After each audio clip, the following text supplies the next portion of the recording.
Salve, rapaziada, aqui é o Ryan Santos. Hoje eu tô na praia de Copacabana, tá vendo um espelho aqui, o mar de Copacabana. E hoje eu quero compartilhar com você um conceito que pipocou na minha mente ontem quando eu fui num lugar chamado Bosque Bar, que é um lugar com uma vibe muito boa, geralmente. E o Bosque Bar, durante o Mundial de Clubes, ele virou Superbet Bar. Tipo, a casa de apostas Superbet comprou o naming rights do lugar e transformou um lugar que geralmente, cara, você tá ali numa floresta, várias árvores, vista pro Cristo, um lugar extremamente vermelho, com aquela energia que te suga para baixo, assim. Um lugar satanista. Só que hoje eu não quero falar da parte espiritual do karma das apostas. Eu quero falar sobre economia brasileira. E para isso, eu vou trazer uma história pessoal de quando eu trabalhava na Bolsa de Valores de Nova York.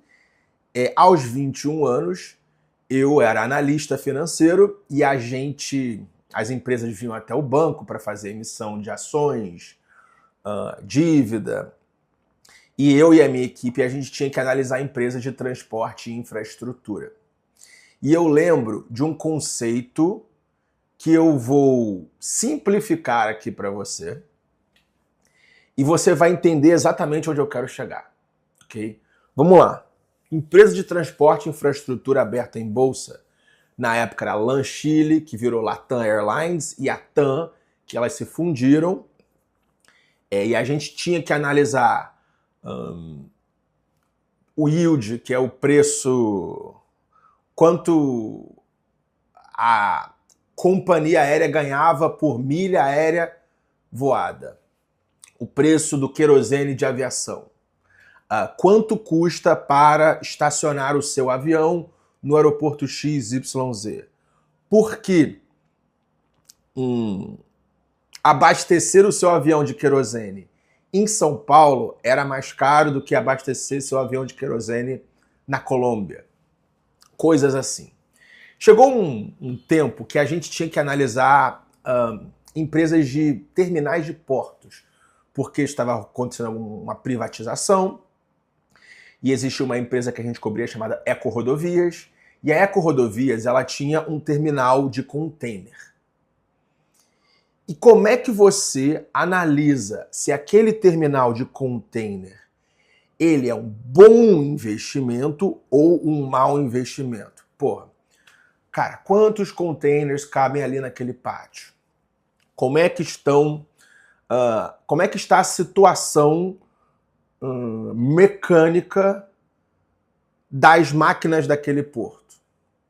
E por aí vai. Só que o principal fator que dizia assim, esse porto aqui é bom, esse porto aqui não é bom, é um conceito chamado hinterland. H-I-N-T-H-E-R land. Que é basicamente o quê? Olha só. Você tem, vamos dizer aqui, eu tô aqui em Copacabana, deixa eu ver o porto mais próximo de Copacabana. Praça Mauá ali, beleza?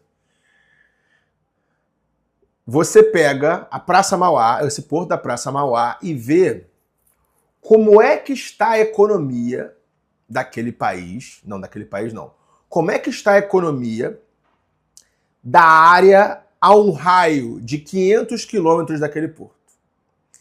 Isso define se aquele porto vai ter movimentação ou se aquele porto é mortinho. Ok?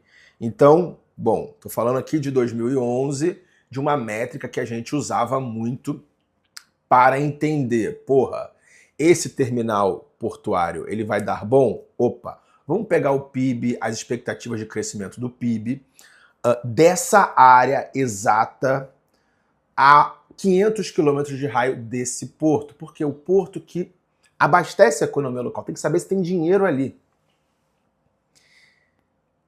O que toda essa história que eu contei nos últimos 5 minutos tem a ver com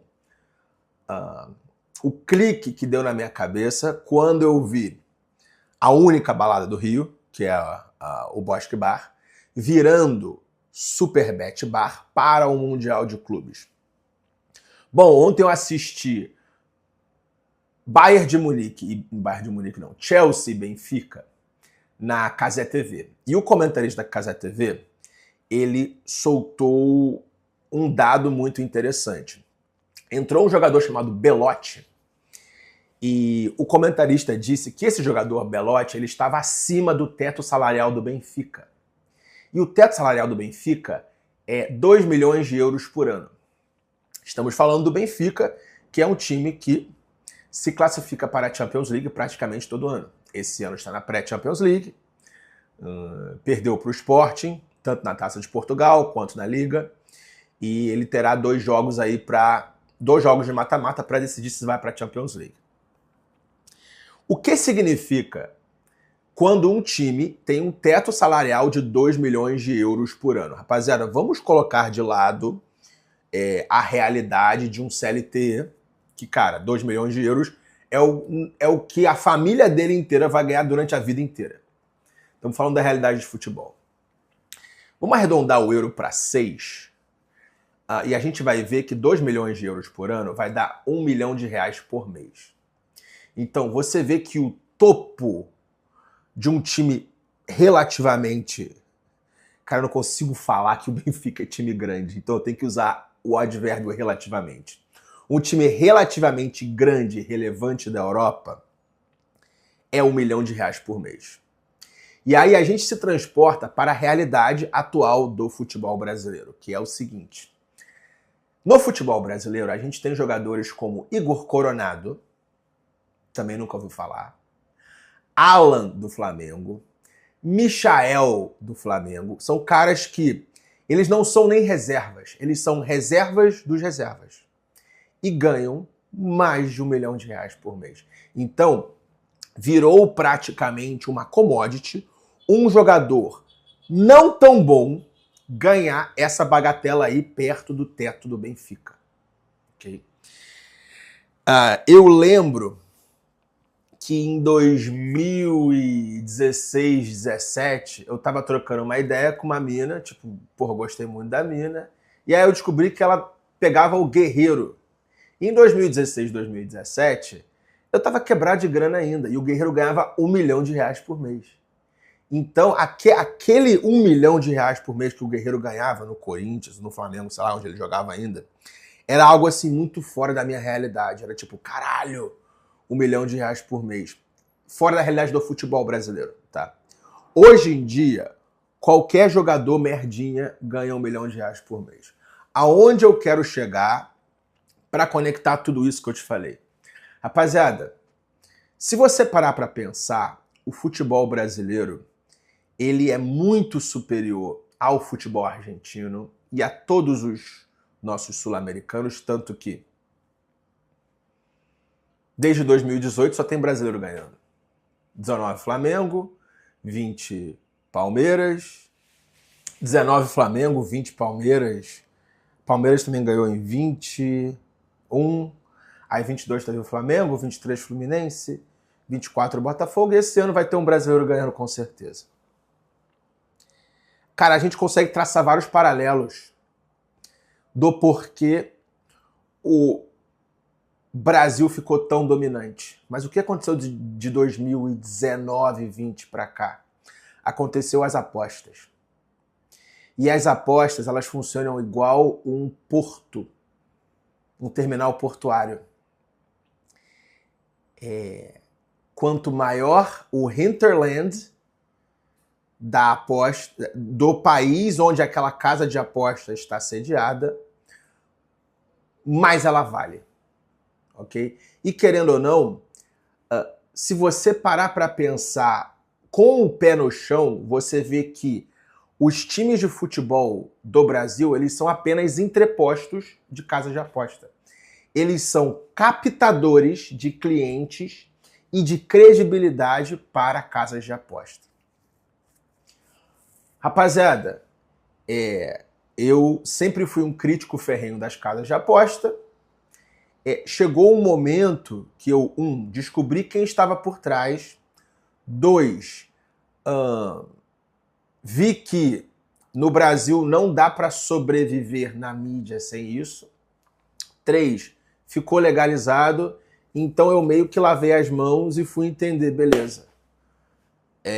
A nova realidade é essa, vamos nos adaptar. E o que eu acabei entendendo? As apostas são os novos bancos.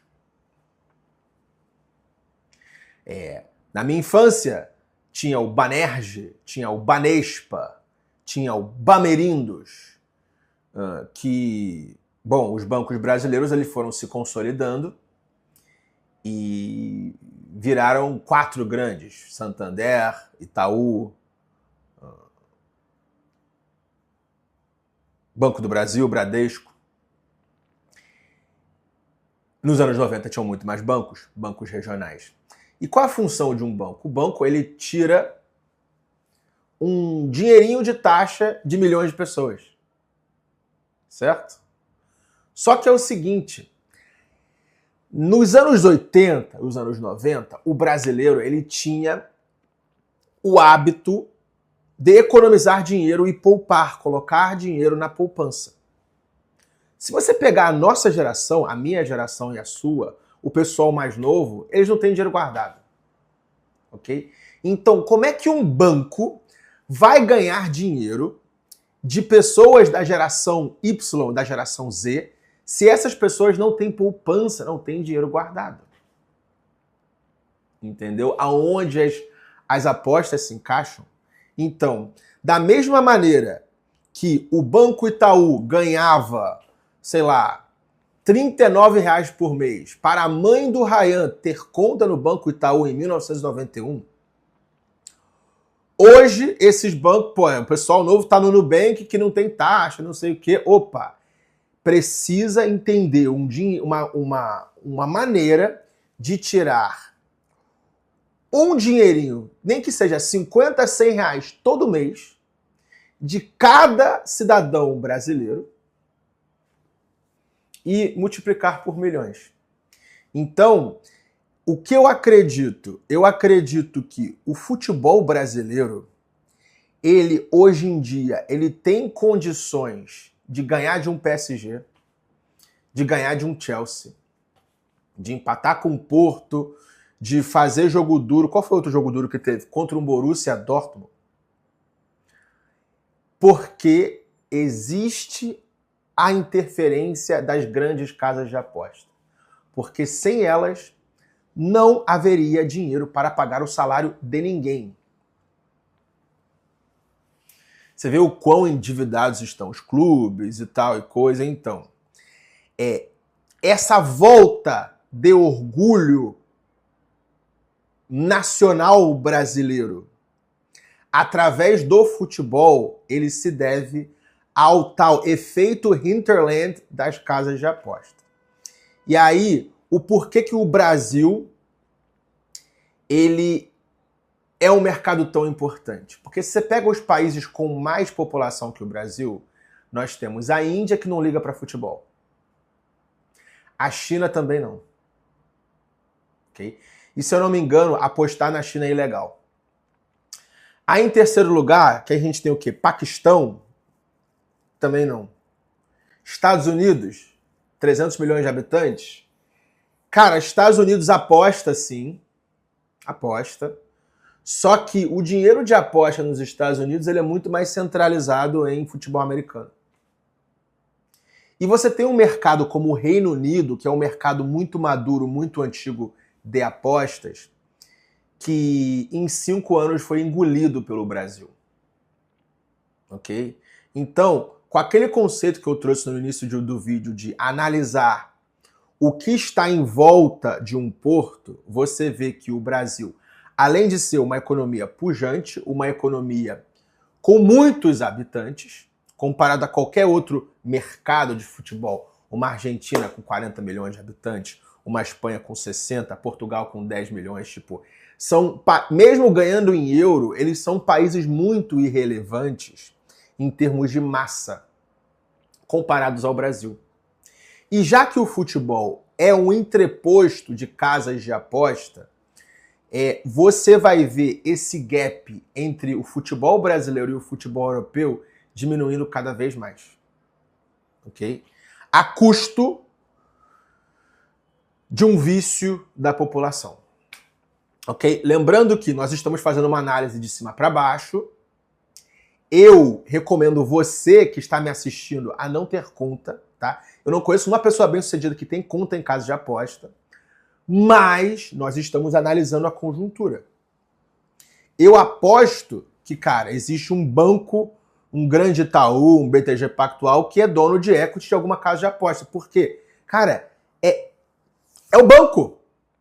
É banco. Você lida com ciências atuariais, você lida com probabilidade, você lida com contabilidade, você vê, opa, qual é o meu risco aqui? Eu preciso colocar muita gente aqui e tirar X reais de cada uma dessas milhões de pessoas. É uma operação bancária, ok? E operação bancária, ela é melhor rodada por um banqueiro, não por um cara do marketing digital, entendeu? Então, a gente deve esse sucesso do futebol brasileiro às casas de aposta e ao efeito Hinterland. E é daqui para pior. Beleza? Então, você pode, argumentar à vontade sobre técnicos portugueses vindo, o Brasil podendo trazer jogadores como Felipe Coutinho e Memphis Depay e, que mais veio aí? Gerson foi importado da Europa, Pedro também. Aposta. O Brasil só conseguiu ganhar do Chelsea por causa de aposta. Os times brasileiros têm uma folha salarial maior do que o Benfica por causa de aposta. É isso. Essa é a realidade e eu quero passar a palavra para você. Em termos macroeconômicos, você enxerga alguma outra coisa além do que eu falei hoje? Coloca aí nos comentários. Tamo junto. É só o começo.